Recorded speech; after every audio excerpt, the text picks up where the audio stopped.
Jos Buttler और श्रेयस अय्यर के हवाले से भी अब आ चुकी है रिटेंशन से पहले बहुत बड़ी और विस्फोटक खबरें। नमस्कार दोस्तों, मैं हूं यश तिवारी। आप देख रहे हैं क्रिकेट फटाफट का 1352वां एपिसोड। आज 25 अक्टूबर की तारीख है और रोज की तरह आज भी आईपीएल की रिटेंशन हो, नीलामी हो, ट्रेडिंग हो, आईपीएल की 10 बड़ी रिपोर्ट आपकी स्क्रीन पर परोसेंगे। एंड तक वीडियो को देखिए, लाइक और शेयर जरूर कीजिए और चैनल को सब्सक्राइब नहीं किया तो भाई सब्सक्राइब बटन भी नीचे फटाफट हिट कर दो, बेल आइकन दबा दो। चलिए दोस्तों, शुरुआत कर लेते हैं इस वीडियो के आज दिन भर की पहली बड़ी रिपोर्ट के साथ। तो एक खबर जॉस बटलर के हवाले से निकल कर आ रही है। न्यूज 24 ने कल रिपोर्ट किया है कि राजस्थान रॉयल्स की टीम ने अपने 3 रिटेन खिलाड़ियों के नाम कंफर्म कर दिए हैं और इस 3 रिटेन खिलाड़ियों में न्यूज 24 के हिसाब से जॉस बटलर का नाम नहीं है। रिपोर्ट यह है कि सैमसन, जायसवाल और पराग, इन 3 खिलाड़ियों को राजस्थान रॉयल्स की टीम रिटेन करने वाली है, जिसमें सैमसन को जाहिर है वो कप्तान है, 18 करोड़ का रिटेंशन मिलेगा। लेकिन जो सबसे बड़ा नाम इस लिस्ट से गायब है वो जॉस बटलर का है। जॉस बटलर का क्या होगा क्या नहीं वो तो हम आगे इसी वीडियो में बात करेंगे, लेकिन मेरे हिसाब से इन्हें प्राइमरी रिटेंशन मिलना था और मेरे हिसाब से जॉस बटलर जिस तरह का क्रिकेट इन्होंने खेला, 18 करोड़ रुपए का पहला रिटेंशन नहीं तो एक हाइक के साथ रिटेंशन तो डिजर्व करते थे। लेकिन राजस्थान रॉयल्स में रिसेंटली राहुल द्रविड़ गए हुए हैं और जरूर कुछ ना कुछ बातें होंगी, क्योंकि जाहिर है आप बहुत सारे प्लेयर रिटेन कर नहीं सकते। राजस्थान रॉयल्स के पास अच्छे अच्छे प्लेयर्स हैं एंड आरटीएम कार्ड भी एक विकल्प है। आगे बढ़ते हैं, दूसरी बड़ी रिपोर्ट की बात करते हैं। बताना जरूर आप कॉमेंट बॉक्स में, क्या बटलर को नीलामी में जाना चाहिए या नहीं, या फिर राजस्थान सही फैसला ले रहा है या गलत फैसला ले रहा है। क्योंकि दूसरी बड़ी रिपोर्ट दोस्तों यह है कि Rajasthan Royals RTM card plan कर रहा है जॉस बटलर के ऊपर।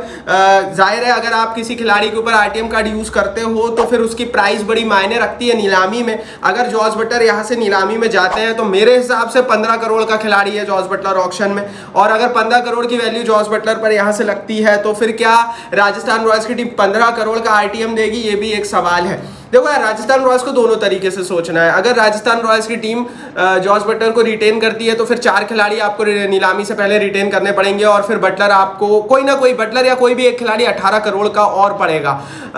बटलर को अगर आप 18 करोड़ देते हो और नीलामी में अगर वो 15 करोड़ में मिल जाते हैं आरटीएम से, तो 3 करोड़ का फायदा है। तो मेरे हिसाब से शायद राजस्थान रॉयल्स यही प्लान कर रहा होगा कि बटलर को नीलामी में डालते हैं, देखते हैं वो कितने करोड़ में मिल रहे हैं। हो सकता है वो 10-12 करोड़ में भी मिल जाए, हो सकता है वो 20 करोड़ तक भी चले जाए। मेरी पर्सनल राय है कि वो 10-12 करोड़ के आसपास इन्हें ऑक्शन में आरटीएम में लेंगे। आगे बढ़ते हैं, तीसरी बड़ी रिपोर्ट की आज से दोस्तों बात करते हैं। शशांक सिंह और पंजाब किंग्स को लेकर रिपोर्ट आ गई है। शशांक सिंह, जिनका नाम बहुत उछाला जा रहा था कि भैया वो अनकैप्ड खिलाड़ी के रूप में पंजाब की टीम में रिटेन होंगे 4 करोड़ में। रिपोर्ट यह है कि शशांक सिंह ने पंजाब किंग्स की टीम को अनफॉलो कर दिया, अपने बायो में से हटा दिया है पंजाब किंग्स का नाम। इसका मतलब इतना तो क्लियर हो गया है कि शशांक सिंह एक अनकैप्ड प्लेयर के रूप में रिटेन नहीं होंगे या फिर नहीं होना चाहते हैं। 4 करोड़ रुपए एक अनकैप्ड खिलाड़ी को मिलेंगे और एज ए इंडियन बैटर मुझे लगता है कि शशांक सिंह को 7-8 करोड़ का भी ऑफर होगा। मतलब अगर वो नीलामी में जाते हैं तो कई टीमें रेडी होंगी जो 7-8 करोड़ शशांक सिंह पर लगाएंगे। कुछ रिपोर्ट ये बोल रही है कि पंजाब किंग्स से उन्होंने कहा था कि मुझे थोड़ा सा हाइक दे दो, मैं 4 की जगह मुझे 7 करोड़ दे दो, क्योंकि शशांक सिंह एक एजेड खिलाड़ी हैं, अभी उनके पास बहुत ज्यादा समय नहीं है और टीम इंडिया के दरवाजे भी उनके लिए बंद है। और ऐसी स्थिति में उन्हें पता है कि यही वो 2-3 सीजन होंगे शायद इस साल का या अगले साल का, जिसमें वो 6-7 करोड़ रुपए कमा लेंगे, क्योंकि जब फॉर्म उनका आगे जाकर डाउन होगा तो वैल्यू नहीं मिलेगी उन्हें, ये हमने देखा है इतिहास में।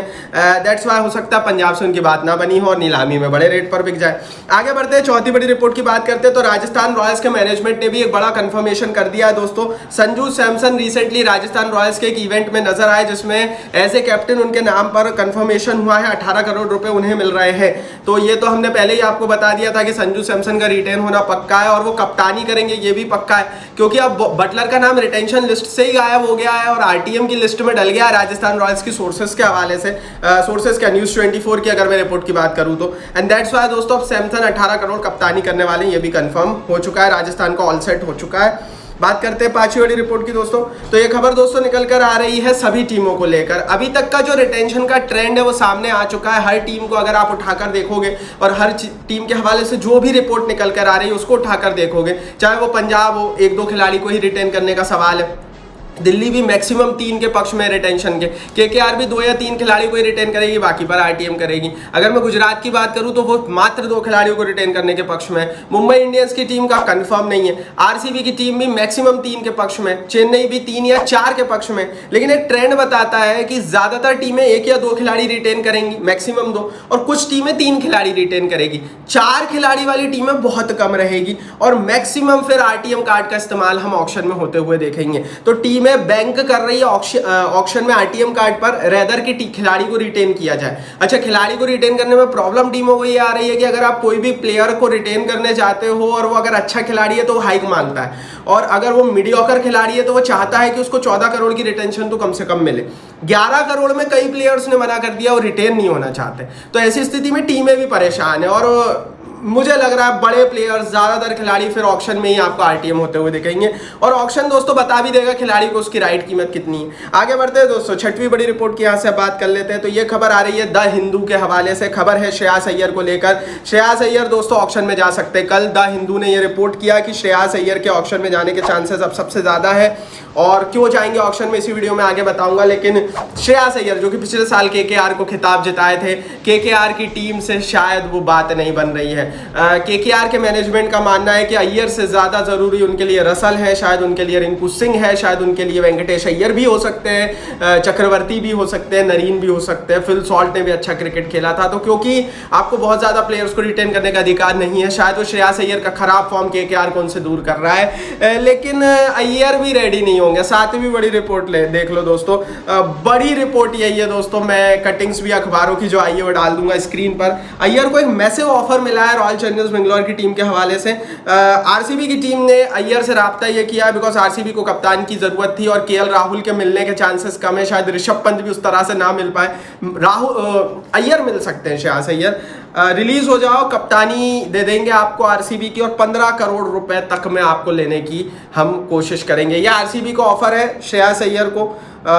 कहाँ से हमें ये न्यूज़ मिली वो स्क्रीन पर मैं चला दूंगा, लेकिन जहाँ से भी मिली हो इतना ज़रूर साफ है कि जो नीलामी से पहले प्री रिटेंशन जो स्ट्रेटेजीज टीमें एक दूसरे खिलाड़ियों से बातचीत करते हैं वो खूब चल रही है, और अय्यर भी अब लाइन में खड़े हो चुके हैं आरसीबी के दरवाजे पर जाने की। खूब सारे खिलाड़ी आरसीबी के दरवाजे की लाइन पर खड़े हुए हैं। अगर हम मीडिया रिपोर्ट्स की माने तो पंत भी खड़े हैं, अगर हम मीडिया रिपोर्ट्स की माने तो केएल राहुल भी खड़े हैं, और अब नया नाम श्रेयस अय्यर का है। मेरे हिसाब से दोस्तों मीडिया रिपोर्ट्स छोड़िए, अगर कोई खिलाड़ी ऑक्शन में जाता है तो 10 टीमें बोली लगा रही हैं और वो फिर कहीं भी जा सकता है। एंड दैट्स व्हाई हम बोल रहे हैं कि आरसीबी की लाइन में तीनों ही खड़े, पंत भी खड़े होंगे अगर ऑक्शन में आ गए, अय्यर भी खड़े होंगे, केएल भी खड़े होंगे, इन तीनों में से जो भी मिल जाए, क्योंकि आपको तीनों तो नहीं मिल सकते।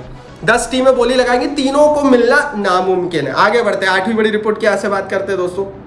ये रिपोर्ट आ रही है डिज्नी और रिलायंस इंडस्ट्रीज लिमिटेड की डील के हवाले से। जैसा मैंने कहा था रिलायंस जियो का मर्जर होने वाला है। रिपोर्ट ये है दोस्तों कि सुप्रीम कोर्ट ने इनको हरी झंडी दे दी है, लेकिन ये जो डील्स अभी तक जहां पर जिधर आईपीएल आ रहा था वो वहीं आएगा, और जब तक ये टेन्योर खत्म नहीं हो जाता, तब तक ये टाइमिंग खत्म नहीं हो जाती इन डील्स की, तब तक ये डील वैसी ही चलेगी। तो जो हम बोल रहे थे कि हो सकता है हॉटस्टार पर अगले साल का आईपीएल आए, तो ऐसा ना हो, हमें जियो पर ही देखने को मिले। हाँ, कुछ रिपोर्ट ये भी है कि जियो हॉटस्टार एक नया फर्म बन सकती है, एक नई कंपनी बन सकती है जिसमें जियो भी रहेगा, हॉटस्टार भी रहेगा, और दोनों को एक साथ मर्ज किया जा सकता है। अगर ऐसा होता है तो फिर आईपीएल हॉटस्टार पर, या जियो हॉटस्टार बोल लो, उस पर आएगा। आगे बढ़ते हैं दोस्तों, 9वीं बड़ी रिपोर्ट की अब यहाँ से बात करते हैं। तो ये खबर डेविड वार्नर के हवाले से आ रही है। हमारे इंस्टाग्राम पेज पर mcp.youtube, जो YT हमारा mcp.yt यूजर नेम है, हमारा ऑफिशियल इंस्टाग्राम पेज है, वहां पर दोस्तों डेविड वार्नर ने हमारी पोस्ट को लाइक किया था जब हमने ये रिपोर्ट डाली थी कि वार्नर की बॉर्डर गावस्कर ट्रॉफी में एंट्री होने वाली है। अब एक इंटरव्यू भी आ गया, उन्होंने कंफर्म किया, I am always dead serious, I am more than happy to play next shield game. उन्होंने वापसी कर ली है, उन्होंने तैयारियां शुरू कर दी है, और शेफील्ड शील्ड जो ऑस्ट्रेलिया की डोमेस्टिक लीग होती है उसमें वो रिसेंटली खेलने भी वाले हैं। तो डेविड वार्नर का रिटायरमेंट खत्म हो चुका है ऑफिशियली। अब यार देखो, बॉर्डर गावस्कर ट्रॉफी तो दूसरी चीज है, वार्नर को सामने नीलामी दिख रही है, और ऐसे रिटायर खिलाड़ी वार्नर को भी पता है अगर वो ऑक्शन में एंट्री लेंगे, क्योंकि दिल्ली छोड़ रही है कंफर्म है, अगर वो as a retire player auction में एंट्री लेंगे तो भाव नहीं मिलेगा। तो वार्नर की नजर में ये बॉर्डर गावस्कर ट्रॉफी नहीं है, ये तो इंडिया के साथ सीरीज थी, तो न्यूज क्रिएट करने के लिए वार्नर ने कहा मैं रिटायरमेंट से वापस आ गया हूँ। जो मेन चीज है उनके सामने वो आईपीएल की नीलामी है। नीलामी में रिटायर खिलाड़ी पर भाव नहीं लगेगा, और ये चीज वार्नर को अच्छे से पता है, इसीलिए वो एज ए इंटरनेशनल खिलाड़ी अपने आप को प्रोजेक्ट करना है, कह रहे हैं मैं रिटायर नहीं हूँ। अब वो तो टीमें जाने भाई। 10वीं बड़ी रिपोर्ट की यहाँ से बात करते हैं तो भैया न्यूजीलैंड के सामने फिर पस्त नजर आ रही है भारत की टीम।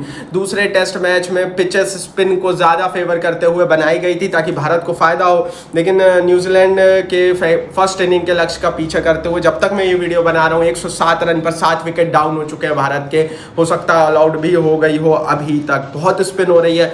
सेंटर और ग्लेन फिलिप विकेट निकाल कर ले जा रहे हैं। आई थिंक दोस्तों यहाँ से एक बहुत बड़ा सेटबैक हिंदुस्तान की टीम के लिए है, बिकॉज रोहित शर्मा ने भी रन्स नहीं किए हैं, विराट कोहली ने भी रन्स नहीं किए हैं। क्या विराट और रोहित के बिना ये टीम अभी भी अधूरी है? और क्या ये असर जो हम यहाँ पर देख रहे हैं ये हमें छोटे फॉर्मेट में भी, T20s में भी या ODIs में भी बड़ी टीमों के सामने देखने को मिलेगा? जब विराट और रोहित नहीं रहेंगे तो हम कितना निश्चिंत होकर रह सकते हैं, ये अब सवाल है। क्योंकि दोनों ने रन्स नहीं करे तो आप टीम इंडिया की स्थिति देख रहे हैं, और यहीं पर अगर विराट का या रोहित का 70-80 रन होता तो शायद टीम की स्थिति थोड़ी सी अलग होती।